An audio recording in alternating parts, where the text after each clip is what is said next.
Welcome to episode 48 of the Mental Dietitian Podcast. I'm your host, Aaron Lynch-potter, and I hope your 2023 is going well so far. I was thinking about what kind of subject I wanted to talk today. Talk about on today's episode. Holy moly. I think it's because I'm recording this in the morning. I usually record it at night. So I feel like I need to kind of warm up my vocal cords, warm up my brain, get it flowing. It's currently 6:30 in the morning, and I've been thinking for the past couple of days, what is the message I want to share with people right now, especially at this time of the year? It's halfway through January. Hopefully you're still going really well with your new me, new you shit. As you can see, I call it shit because I don't think that going around the sun changes anything. What changes things is a decision to change.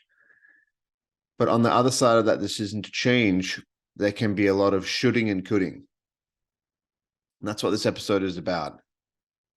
I heard a man once say to me, he's like, stop shoulding and coulding on yourself. And I was like, I like that. We all should have done things, and we all could have done things. And especially when you're trying something new, shoulding and coulding on yourself is really dangerous because, of course, no shit. I could have bought Tesla stock 5 years ago. It's not doing so well now, but if I bought Tesla stock 5 years ago, I would be doing very well. I could have bought Bitcoin 8 years ago. I'd be doing very well. Should have done this, could have done that, blah, blah, blah, blah, blah. That game that you play with yourself will keep you stuck. It is based in shame. If you're just constantly shaming yourself, just anytime you make a mistake or try something new, I've noticed it. I've done it myself. When you try something new, like how logical is this? If you try something new that you've never done before, and then you start making mistakes at it, and then we start being rude to ourselves, and we're like, oh, you should have done it like this, or you could have done it better. It's just like, that is a good thing. But I'm going to tell you from my firsthand experience of shaming myself for years and years and years. There's this, basically it took a damage on my mental health. I built a network marketing business for about 4 years, and there was always more I could do. If I wanted to build that business bigger, I could have always talked to more people. I could have been happier. I could have pushed myself more. And it's just constantly like, it was constantly that I wasn't good enough. No matter how far I pushed, no matter how much I did, it was never good enough. There's always more that can be done. Well, technically that's true. But also, I'm not a robot. I'm a human being. I need rest. And if I don't get rest and I just keep pushing and pushing and pushing and going and going and going, and there's more to do, should do more, could do this, blah, blah, blah. It really fucked me up, to be honest. It left me with a lot of anxiety, and it was really based in, for me, it was based in a lot of fear around money. And I've talked about this on this podcast before. But my message I want to convey today, and what I really want to encourage is, if you're trying something new, especially if you're trying to get in shape, even not like that. I don't even like that. If you're trying to get healthy, every person's body shape is different. Whatever shape your body is the shape your body is, and then you can optimize it and become a healthy person. Now, if you're trying to become a healthy person, and maybe you're starting a martial art, or maybe you are starting to learn how to go to the gym, pick up weights, how to do things with certain forms, stuff like that. If you start shooting and coulding on yourself, you'll paralyze yourself. And I was having a conversation with my good friend, Kevin Palmieri. He's the one who helps me with this podcast. I send everything to his team, and he helps me build this podcast. He coaches me on this. And we were having a conversation yesterday, actually. And we're talking about the story behind the story. What does that mean? The story is all the stuff and all the information that we hear, whether or not it's like, if you want to get a good body, this is what diet you need to have. If you want to make a bunch of money, this is how you invest. This is where you invest. This is you invest 60% in stocks, 40% in bonds. All these strategies. There's so many strategies out there. In fact, if you went on YouTube right now and looked up how to become a millionaire in 1 year, if you followed that strategy to a T and you had the resources to do it, it would work. It's not a shortage of information that we face and the reason that why most of us stay stuck. The reason is the story behind the story. It's the story that we project onto these strategies. The story of, I'm not good enough. You should have done that. You could have done this. All these different things. And I'm obsessed with that. I'm obsessed with like, what's the story behind the story? Everybody knows what they should be doing. It is not a shortage of information that we face. It is a shortage of self-belief. It is a shortage of self-image. And it seems like the whole world is out to tell people that they are not enough. What do I mean by that? If you have these shoes, then you'll be enough. If you have this car, then you'll be enough. If you have this, if you become this, if you do this, if you make this amount of money, then you're a man. If you make under $200,000 a year, you're not even a man. If you're not married, you're not a real woman. If you don't have kids, you're not a real woman. Buy this, do this, blah, blah, blah. The whole marketing is basically like, if you buy this thing or achieve this thing, then you'll be enough. And what that does in a society, the real epidemic, the real pandemic in this world, I believe, is not enoughness, thinking that you're not enough. And that shoulding and coulding on yourself constantly just continues that trend. It just continues the same shit. It continues feeding that story that you have about yourself that you project onto all these strategies. You might look it up. You might feel motivated because motivation's an emotion and motivation's like a gust of wind. It comes and it goes. You cannot ever make a decision based on an emotion, a heightened emotion. You need to calm yourself down and try to think about it, but not get too stuck in it. You have to use a balance of emotion and your mind and your thoughts. But if you're motivated and you're waiting to be motivated to go become a healthy person or to go be a financially astute person, then it's not going to work. It doesn't work like that. Because when you made the decision in that heightened emotion, which is motivation, when that emotion wears off, do you change your decision because you don't feel it anymore? No, you shouldn't. So we live in this society that is like constantly trying to feed people motivation and not really getting them to have a more identity-based, disciplinary daily habit, whether that it's saving money or going to the gym or spending time with your kids or feeding into your relationship. And I'm just obsessed with that lately, the story behind the story. And I'm obsessed with how can I help people change the story that they project onto all these strategies, onto all this information that we have about how to be better human beings. And it's something that I'll probably be obsessed with the rest of my life. But this episode is really wanting to talk about that. I really wanted to talk about shoulding and coulding, because that contributes to keeping the story that you have about yourself low and mean, and that you're not this, you're not that. David Goggins, if you guys know who he is, incredible human being, he was very blunt with himself, very, very blunt. And my personal experience, and I think that he is almost getting there too, and I heard a podcast he did with Joe Rogan recently. You can only talk to yourself like you're a piece of shit for so long.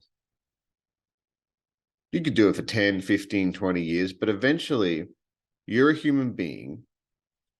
You need to love and speak loving words over to yourself. And you're constantly saying, well, I'm fat and I need to do something about it. Well, the action is the love that you have for yourself. So if you're constantly just shaming yourself, calling yourself fat, and then you're not doing anything about it, then what you should be really looking at is not the fact that you're fat, it's the fact that you don't keep promises to yourself. It's like, well, why don't I keep promises to myself? If you had a friend that never kept promises to you, you would think that that friend doesn't really value that relationship with you. Do you see where I'm going with this? If you don't keep the promises you make to yourself, then it doesn't really seem like that you value the relationship with yourself.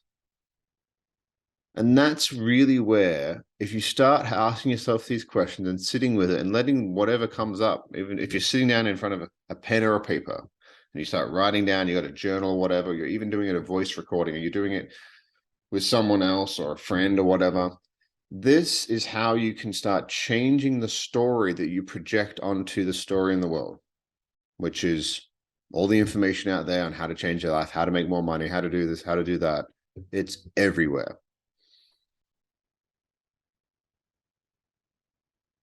Once you start changing how much you love and care about yourself, the shoulding and coulding will stop.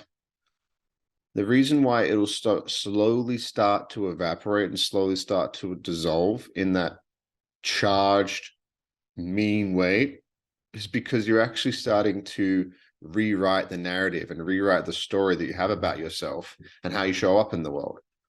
And it really is based on self-respect, keeping the promises you make to yourself, and keeping promises that you can actually achieve. Like if I made a promise to myself, like I'm going to be the president of the United States, that is not something that I can guarantee. That is an outcome. That is not a process.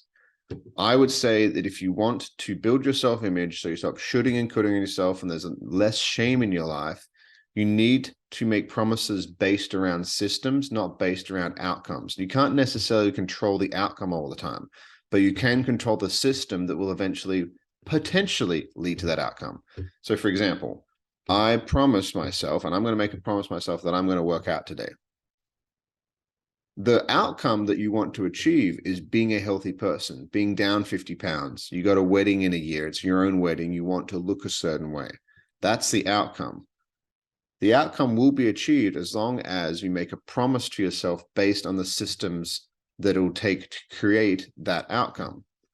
But if you're just constantly shooting and coulding on yourself and you maybe miss one day, maybe you miss a day, not a big deal. But if you start shooting and coulding on yourself and start shaming yourself and that turns into 2 or 3 days, that's not good for you. That's terrible for you. And I did that for years with lots of different things. I could always do more. That's not enough. Now, that could just be me projecting my story onto this podcast, whatever. If that's the case, whatever. I don't think it is, because I know so many people that battle with these same things. And the only perspective that I can ever speak from is my own perspective. I can only talk from my own perspective. I can't pretend to experience or be something that I've never experienced. And I don't ever want to do that. I want to be authentic. I want to speak from the heart. And if I do that, then whatever I'm feeling, I can transfer to you listeners, to you people who are watching this video. I can transfer that to you because I'm actually feeling the emotion. I'm not pretending to feel it. I'm telling you my story. And my story was, for many years, I would should and could on myself, and it kept me paralyzed. The freedom that I was looking for, the peace that I was looking for, was not from shooting and coulding on myself. The freedom I was looking for was based on my actions and based on the systems that I had in place. But underneath that, we all know what we should do. We all know that we should eat healthier. We all know that we should go to maybe exercise more, do a little bit more cardio. Maybe we should stretch. Maybe we should save more money. The real work, that will create the freedom that you're looking for is looking at the story that you have about yourself. One of my favorite quotes that I ever heard was by this guy called Jay Shetty. And he used to be a monk for a while. I don't know how long, but a monk in his early 20s. And he had this quote, and it just rocked me. And I was like, holy shit. Are you ready? I'm not what I think you think that I am. I'll repeat that again. I am not what I think that you think that I am. That's the story. If you change that story, you'll change your life. Oh, I just think that person thinks I'm annoying. And then eventually you find out one day that that person doesn't think you're annoying at all. Interesting. So what part of you thought that that person thought that you were annoying? Maybe you think yourself are annoying, and that's why you don't speak out, because somebody told you you were annoying when you were 12 years old. And that's why you're very timid. You don't ever speak out. You think that your voice doesn't matter. It fucking does matter. So these are the things that if you change these things and really do that work on yourself and really start exploring, well, how do I do the work on myself? Listen to the other 47 of my podcasts. There's a bunch of stuff there. I can promise you that if you start listening to those, you will figure out tools and ways to start looking at these stories. And if you can change the lens that you look at the world through, imagine you got these sunglasses on, and maybe there's dirt all over them. And it's like all your stories you tell about yourself, and the way that you look at the world is through these lenses. If you really want to achieve your goals, if you really want to get after it, and if you really want these things that you say that you want, the shooting and cutting on yourself is like a piece of dirt on that lens. So if you really want to start making changes, you've got to look at, well, who put this dirt there? You'll find eventually one day that you did, because we cannot control the events that happen to us. We cannot. We can control how we respond to them. When we are children, it just happens automatically and it affects us the rest of our lives. If you go back and figure out, why did I create that defense mechanism by putting that dirt on this lens to maybe protect myself from something? And then you can wipe it off as an adult and see your life in a totally different way. Because I'm not what I think that you think that I am. Love you guys. I hope this one helped you. I hope you got something out of it. And stop shooting and cutting on yourself and start showing up with love and start looking at yourself of why you are where you are without the shame, without treating yourself like you're a piece of crap, because you're beautiful and I love you. And if you don't even think that I've ever met you, I love you anyway, because you're a human being and we're all connected because we're all human. Talk to you guys next week. Bye.